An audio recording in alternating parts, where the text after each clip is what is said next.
Ole,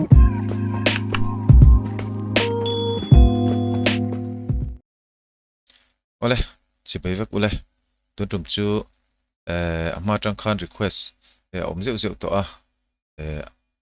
SMC School Management Committee le SMDC High School Lampanga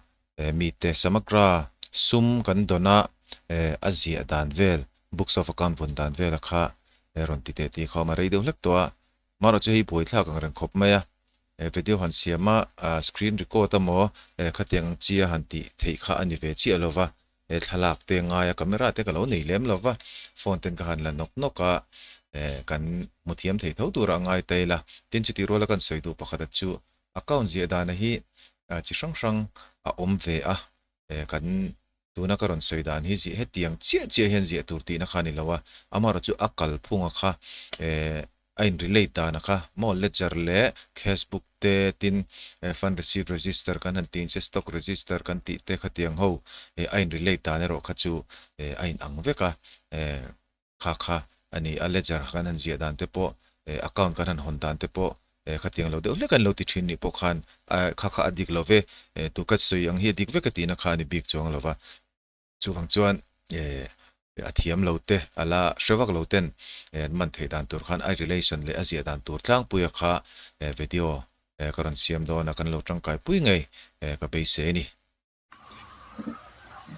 ole ama sapera chuan sum kan dong ta apui grant kan dong ta a khami kan grant do na kha kan account na lu hun ta ka hi kan engani kan en kher ngai lova PFMS mangaron ti te ni wangin order ron chokai tu na pan hi order rita entame te la hi order rita order a hian he ti la hian a date om ta he mi date hi ngani yang lo tan chuan apoi saron lu ni anga kan ring mai thina ni chu kan hretelang a poisa kha hemi order chu hena lut ngal chi lo me the atuk poni me the tuk le poni me the ya tin ania poni the maro chu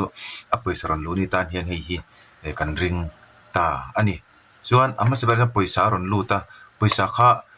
ani na taka chuan kan account na kan bank account na aluta chu kan bank account na alut ti kha kan hriat ma sak ber chu lo ta chu mi lo ni chuan ma sabera chuan fund receive ai kan ziak don ani mo fund receive register kan ziak lu ta ma sabera fund kan don kha order kan murwa kan fund kan don ai kan ziak lut ma sabera nga chu fund receive register hi kan rin da ni ang lo loma a then chuan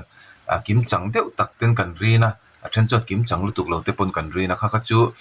apoi mo tura chuan apoi mo bi ka chuan tinana tuna hi chuan intervention oma sanction order date oma amount oma a then chuan tiran voucher number te mo engeng mo thil dang te po khan ti thrina kha chu thil poi ani chuang lova in information du kha akim chuan hemin letter number le sanction number hi omtel se chu du thu sam ani chuan intervention hi poimo bok chuan hi hetilai omsa to hi ama a fan lo ton to ni a chuan fan dona chu lo ziak lu to sa tuna chuan uniform grant ani a uniform grant hi kan ziak lu to ani chuan pali na hi kumin han tila hi amalo khan audit kan machan to chu audit inan en to chu hi tiang ho wa hi ama mi tian an enta thena chun hi akum wise pon an thenta a maro chu akum wise then hi atul monio ka te ke chon tian kana ziak thanga kal zelanga an audit zo huna atharin kan ziak ne ka tiang khan ka ti mai thrina kha chu indu chon kumin chan chaw in tianga azo chon audit lo ni pon athang adanga kha po khain ti theya khachin thu ni se chuan tuna chuan fund receive register kan ziak lu don ta a palina lo ni to anga palina kan uniform don hi school uniform grant mo school uniform grant here composite here 2024 to 25 ania chuan letter number heta hen om ta a ka hen hi letter number ania hi chuan hi a date chu kan ziak lu tanga letter number hi ta hian hei chu tilang lo mela in an thei mai don atla letter number number G21011/1/24 das SSA hi chu inang lawa khan interest he mai dona ni in order ra khan 22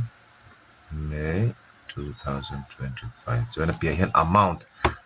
omleta amount hi chu heta hi chuan hemi school bi kina an amount dona khani mai dona chu a amount hi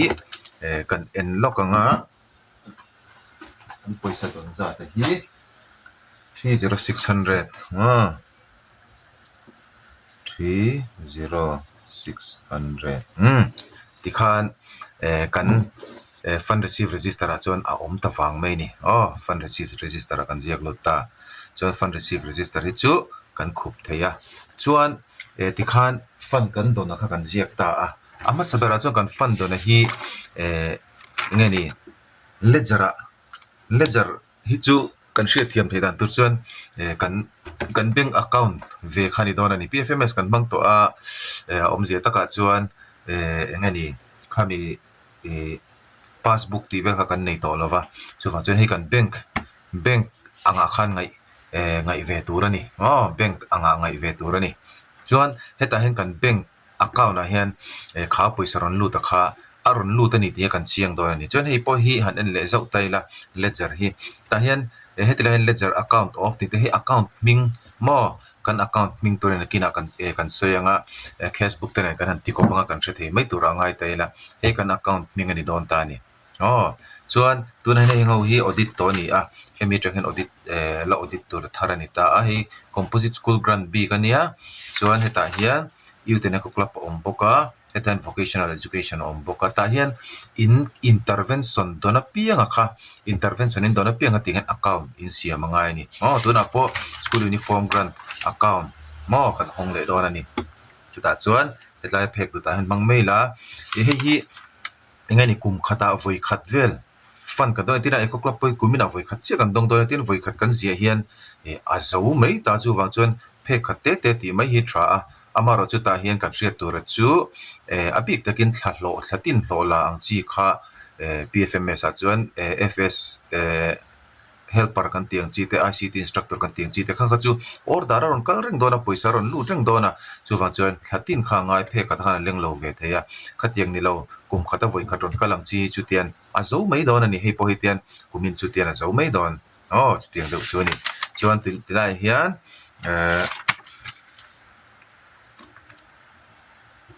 uniform grant uniform grant tin account ka hong ta chuan uniform grant ti heta hen uniform grant aron lu ta kha ka ziak lu don ta ni ka ziak lu don chuan na china kan sei to ang khan poisa ron lu ni a khan hemi order chuani hi kan ring ang ka ti kha heti hemi ni hian poisa ron lu a ngal anga ngai mai tur chu ni som ni le pa ni thanga 25 mo ta chuan ni som ni pa ni hen ron lu ta chu by bank kan tianga by bank account mo heta hian a trend chuan an zia dan hin ang lo ve trend chuan BRC tang rom kala nia te by BRC account ti te pon oma kha chu in zia dan khani se thil poi lo lutuk lo tura kan ngai dewa kha chu in zia dan ni ro se chuan hetila hian poisa ron lu ta i bank account i passbook vel re khan en la poisa ron lo chuna ron credit ani mo tuna po hian kan bank account na aron lu wangin credit kan zia kang 30600 tikhan kan bank account na aron lu ta chu kan bank account na ron lu ta chu tikhan ron lu ta chuan fund receive register kan ziak to chuan cashbook kan lu tir ve le don ani mo alu ta kha alu tir kan na soi ne to na chuan alu tir kan na soi chuan cashbook hey cashbook bank cashbook mo lo ni le ta ni chu he ta ka flexa kan keu tok mai nga hey January theng in update to January ทั้งอันอัปเดตตัวจวนJanuary ตัวจวน February เนาะอันนี้นะ February พอเห็นอัปเดตตัว March พออัปเดตตัว March ทั้งApril จังอินApril มอ April March ให้ poisaron lut o ma chok po oma amaro chu April a hen poisaron lut om lova tu chu May mo May lo ni le te ta 25 ani ta I chuan poisaron lut om lo wangin tila hian no transaction kan ti mai anga hi nakina englo ni chuan tinana April May June July August tlengaron lut lo ta September a ron lut chau chuan heng po hi khamin no transaction zonga kha April to August no transaction ni tianga a phek le hian September khaiziak mayang tuna chuan hemi thla chau hi oma wangin pakhat chau kan ti om menga ni lo chuan April tianga April May June July ite phek khat zeri man chuan a hek vea chu wa chuan hetianga ti hi aram chang mai ni tuna chuan ke ni chuan March a lut to a April a lut lova no transaction kan tia May ya ron lut le chu wa chuan hetilai hi kar ol vak kha ngai lo ni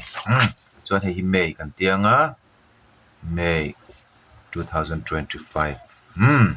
chuan Facebook chu kan thathiam vek hei receipt ani ta hei disbursement ani ta receipt ani chuan poisa ron lu ziana tur ania chuan disbursement a chuan poisa chuak ziana tur tuna chuan poisa lut kan ziak dona chu ahma sabera chuan tilai hian ahma hian engemaw balance thil om thei om ve ta ni ma balance thil om thei he tilai hian om thei ta ma se chu tuna hi chuan a om lova kan sai top mayang a om lovin kan ziak top om lo angi kan ziak top mayang chu true balance brought forward mo chu nil nil kan ziak mayanga chuan poisa ron lu ta kha nisom ni patni thlanga a ron lu ta nisom ni panga nisom ni pani thlanga ron lu ta chu a ron lu na chu khoi tangin nge ron lu kan ti chuan na china khan le chara khan kan ziak zo chawa mo le chara khan kan ziak zo chawa chu an tilang le lokila le chara kha le chara hian kan ziak langa khoi tangin nge poisa kha ron lu kan ti chuan le chara uniform grant tangin ron lu tani uniform grant chumi ni chuan Facebook a hian uniform grant atanga ron lut angin kan ziak don chu ti ni chuan true uniform grant account mo hetilai ledgera uniform grant hemi account atanga ron luta hetilai kan lutir to khamo hei sangthum singthum le zaru kan lutir to kha chu tilai kan ziak lut le ta a chuan hetilai hian uniform grant hi hemi uniform grant ledgera a omna page hi 22 hi hetilai hi 22 hi chu hetilai ledger folio a hian 22 kan ziak anga chuan hemi a ledger account be thungain a folio number a hian hetilai Facebook kan ziana 27 mo page number 27 hi hetilai 27 kan ti vele thunga tikhan a cross check thei don ti ani chu hetilai hian ena enanga ledger se hi an ziak lut ngayam Facebook an ti chuan Facebook page samni pasarina kewanga ai 22 nen tikhan ai englo che ta ni chu chona poisa chu 30600 total 30600 hi amount hetilai amount hi cash kan tina ni deu berta a cash kan don mo a cash kan don chinta tuna chon bank kal tlang feka kan ti wangin bank mo chuan total chu cash le bank te lo nei kop chuan a total kha chu dang lamang tikhan poisa lut tur ang chu kan ziak felta a chuan poisa lut tur kan ziak fel nu khan PFMS mangin kha kan poisa kha kan disburse le ta ni mo PFMS mang chuan kan disburse le ta chuan PFMS kan man khan kan disburse zo nu khan PFMS mang vek khan PPA kan la chuak ta ni mo PPA kan la chuak ta chu PPA chu ta hen om ta hi PPA chu ni ta ni mo hi PPA chu ashanin bank ka tanga achua na receipt ang kha ran lawa he PPA hi PFMS kan mana wangin he PPA hi kan check angani tong chu mo check kha sanin kan mang to lawa he PPA hi check angin kan mang don ti ani chuan he PPA hi PFMS kan ti fel vek nu khan PPA kha check ni to lovin ama khan check issue register kan ti thina mo check issue register kan ti thina kha check kan mang to lo PPA vek kan man to wangin PPA register tin kan soi mai to thina maro chu check issue register la mang ho khan khami kha check issue kan manga la chuang teu se kha PPA register hei ma chuan check xerox te kha kan da thin kha khani tan amar chu tan chuan khati kha ngai to lawa check issue register ti to lo khan PPA kha kan ring mai ta chu PPA a hi kan register vele don ni chuan PPA kan register don chuan hi po hi hemi a form siam dan hi hemi a format siam dan hi ai ni kanin ang lo vele a then chuan minimal deuin an te then chuan tam deuin an te hi tuna po hian intervention katia PPA number mo le signing date kan tia amount kan zia ka sanction number le a vendor te kan zia ta sanction number hi a tulin ti kher lo chuan hi chu apoilo chan chu fund receive register a khan sanction number om vek to a kha chu in thu ni ta se ma ro chu poi mo chu hemi intervention le hemi PPA number le signature date le amount le vendor hi chu om ngei se tha chon remarks hi tang kai ve na chu a chang chon PPA hi a PPA engani ke money account na lut lova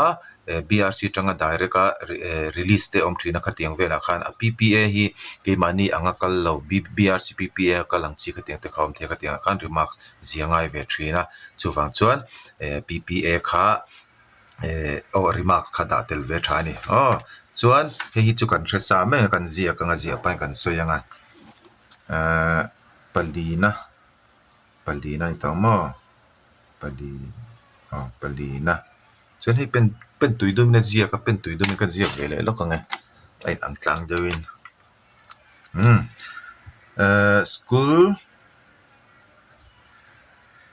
uniform grant mo chu 2024 to 25 PPA number le signing date om ta hitila hian hi uluk deuh nan en taila PPA number hi hetila hian PPA advice number mo PPA advice number hi om ta hi rin turani mo hetila number hi hi C something hi mo a number hi tam thei khop maya chu kan ngai zia uluk deuh lak ponga me te na kina cross check na diklo palom thaya chuan PPA hemi hi then kha chuan hemi transaction ID mo kan tilang lian le deuh lak nge ta hian hemi transaction ID PFMS transaction ID long hang me te kan oma hi man lo tur PPA number ni chuan hetilai mi man tur chu kan hredon nia chuan a PPA number kan zia ka nga lo lang pa chi lo ni pun kha ka chu a en na tur han sha to tho tur ngai na C0523118571 chuan date a hian date hi chi sang om theya chu hetila hian mo date tila hian approve date in PFMS hi om zia chu PFMS kha I engani a payment kha DA tanga I approve kha mo kha bi date kha lo alo ni ta chuan a hnoi hian DSC signing date mo hi DSC dangul ne na in sign ni khani ta ni hi in tuna chuna in angta hi in ang lo om the ni achan chu nimina I approve nimina I khoile man ta si lawa DSC khami assigning dangul manga signing kha iti man si lawa chuwang chuan anak tu ka chau khani ti ta khatiang ani chuan hemi hi date in ang lo don ani chutianga date lo in an lo reng chuan DSC signing date man zel tur ani DSC signing date chu nisom ni le pathum thanga sang ni le som ni panga chuan amount hi chu tila hi chiang mai hi chu rupees 30600 chuan he tila hian order number kha order number hi chu fund receive register kan zia to ang khani maya hei hi chu kan ziak zung mai anga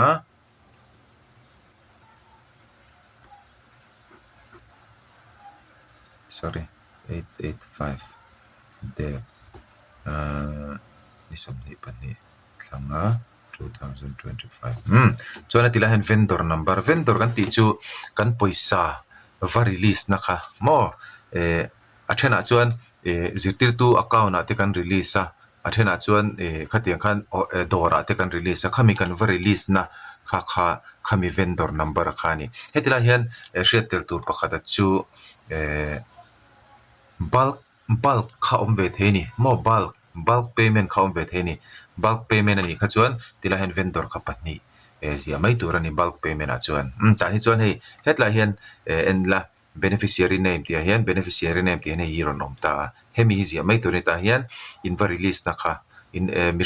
mi mal release on mi mal min kha lo langa hei hi beneficiary hi vendora man tur ani ta hi chuan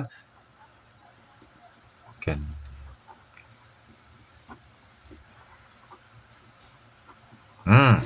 ti khan PPA kan register zo le ta kan PPA chu kan register zo le ta ni chuan PPA chu kan da le thei ta chuan ti khan PPA kan lo nei ta ka khan omzia chu PPA kan nei rual khan kan poisa kha a chuak ta ni mo kan poisa kha chuak ta ni chu poisa chuak ka chu kan zia kan account ha kan zia le ngai ta ni chumi omzia chu kan ledger khan kan bank account na tangin kan chhuat tir photanga chhuat tir phot ka ledger le Facebook hi chu indu zok in ziak ma sa the chu thil poi ani lova kha chu kan thathiam mai tor ngai te la chuan ta hian hei hi ni somni pathum mai sa ni somni panga mo na china kan chu ni kha ta hian ni somni le pathum thanga sang ni le somni panga true bank account chuan a poisa hi hei hi keima ni tanga chuak ani to wangin kan debit to ang debit zone kan ziak to ang 30600 chuan ledger kan ziak zowa chuan ledger atang hian Facebook kan ziak le ang Facebook chuan poisa chuak tur ani to awangin poisa chuak chuan hetilam panga ziak lavin disbursement lama poisa chuak mo kan bank atanga chu awangin chu disbursement chuan ni somni pathuma chuak ka thanga chu by uniform account hey uniform atanga chuak tho khani le kha account kha uniform grant account heta hian na chinga ka soi thei ngila in du chuan by true uniform grant account in tia hetila hian school uniform grant ti te hetilaya office order number te khatiang kha inziak tel the ni hetilam panga point in du chuan MDM vela de jon check number te kan ziak thina kha in du chuan PPA number te po kan ziak tel the ni kha chu in thu ni ta se tha ome chuan bank ka hian singthum le zaruk achuak le singthum le zaruk achuak le chuan headline mina china kan tiang thau khan ledger folio chu khoi account atanga ron chunge kan ti chuan uniform account uniform grant account ania chu a ledger number chu headline hi 22 thau kha headline kan ziak le anga chuan a ledger lampanga po hian hetilai hian Facebook khan khoi angen reflect kan ti chuan 27 mo headline 27 then 27 thau kan zia kam hei hi a phek khat zel hi tuna chuan ani a ziata tuna entinana hetilai ani somni pahni a poisaron lu ta hi thale de lak chuan mo thale ani chuan May June ate lo la chuak le ta la phek thara kai de don ta tan June ani anga ta hena chau chuan hetlai le jara khan an hemi number hin mang de to don ani mo khawang khan tha akal to hi chuan tlem hena boi thak ve thina chuwang cha hetila ya po engeni anwaya po khatia tha anga kal kha chuan balance te omangaya total income total expenditure mo total income atanga kan pai khan hei kan close lo long close tan tu hi hei tu voin hi ni som ni le pakwani a close thei tho to tur angai taila achan chu poisa ron lut vel om to lo tur angai te la close don chuan helam panga hian income mo achan chu total income te pon tia thil poi ni lova heta hian income kan ti chuan income in nei zong i bel khomanga mo voini I thlakata khan voithum te po sumila lut theita I dong theita a kha I dona zong khai bel khomanga chu 30600 total po hi ibelanga chuan helam pang side a hian expenditure hei po hi total expenditure ten ti kherta then chuan du lein tianga kha chu poi lo total expenditure a total ani wang khan amara chu tilai kan close na tu ne khan total ti kha chiang sa tur angai te metel heta hian entina na china ka soyang khan I poisa kha tun thla chuin lo la chuak man lo ta la mo June tha dei lo lak chu chuan tilai han expenditure engma om don lo an nil dona chuan balance kha om don ani chu balance chu a thlalia khan true balance brought forward a khan tuna I balance kha thlara khan lo om don ani chuan ta chuan expenditure chu 30600 chuan a hnuaia income kan zia kanga 30600 chuan hetila hian by balance carried down mo tuna chuan I poisa income atanga expenditure paya kha balance tur nita tuna chuan I poisa lut le chuakin an chia wangin balance nei lova mo chu wang chuan balance om lo ni chu tuna chuan hei balance nei lo ta a thara June tha lo hong le don ta la tela hian true balance brought forward a khan a om lovang ma se china ka soyang khan hetla hian expenditure hi om ta me lo ta se hemi thla hian expenditure hi om lo ta se mo I carry down to chu singthum zaruk hi ta hian balance omanga chu balance chu June thla khan true balance brought forward a khan khamia kha singthum le zaruk kha balance omang kha poisa I man chuwa lo chuan ti khan balance om turani hei hi MDM a phechana poi thla khop mai interest se hi om zela balance om zela thlatin hi MDM a chuan update angai ani kha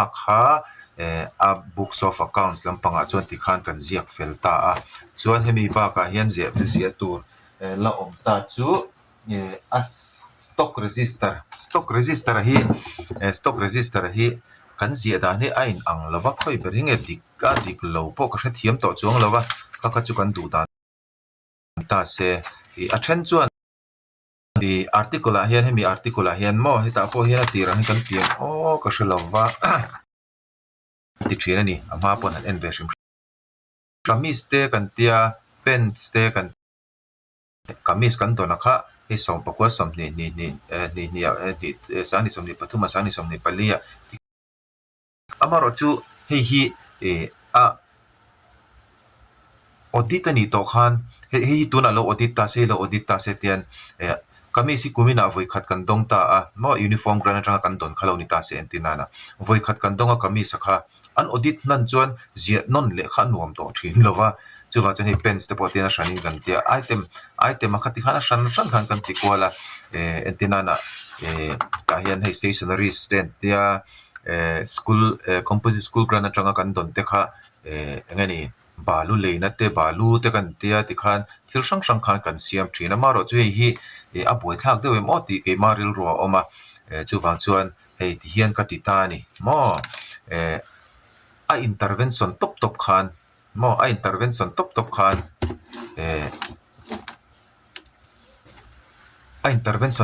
khan tian ka siam to ta a mo tun he composite school hei mai kan dong to sani somni panga kan dong to a manilo khan kan don khania ten composite gran ka tian voi khata ka zia khavek mani composite gran ra kan man naka tura po hian uniform gran kan tile dona heta pants heta shoe heta ashana khatia tilo khan mo khatia ti sang lo khan heta po hian uniform gran che ka ti topanga ta hian uniform a kan dona kha englo tanga engani kha vendor o beneficiary atanga hemi case memo mi rod pe ka hi kamis ka zia ka nga pants ka zia ka nga skirt ka zia ka nga shoe ka zia ka nga sock ka zia ka tikhan phek khada ka tar vek to mai don ani kha a ol samdan ti mai la apoi lo tura kan nga ya audit te pot kan face to a hemi mang hian engma kha koiri kha omlem lawani lo chona china ka soita khan ta hian su khan ti tala su kha voi khadi zia ka nga audit nan kha chon da ashana su zia le kha ka tiang kha engani au om mai ka te chu wa chon tian intervention khat to pakhatian ka zia ka ti khan ka kaltir ani chu SMC account zia dan ni kha ba ka khan asset register lo oma asset register hi chu asset om zia chu kan hriang asset hi chu zia kan zia tam vak lova chu han chuan asset ang chi te hi chu hei te ya thi chuan so pathum so pali vela de chuan tian an maintain a chu nu hian an maintain thaim ka hre chi lova tiang vel hi ni ta a asset kha chu kan asset register kha ani tamai kha hova kha books of account chu ni ta kha books of account le azia dan chu kha lo ni ta a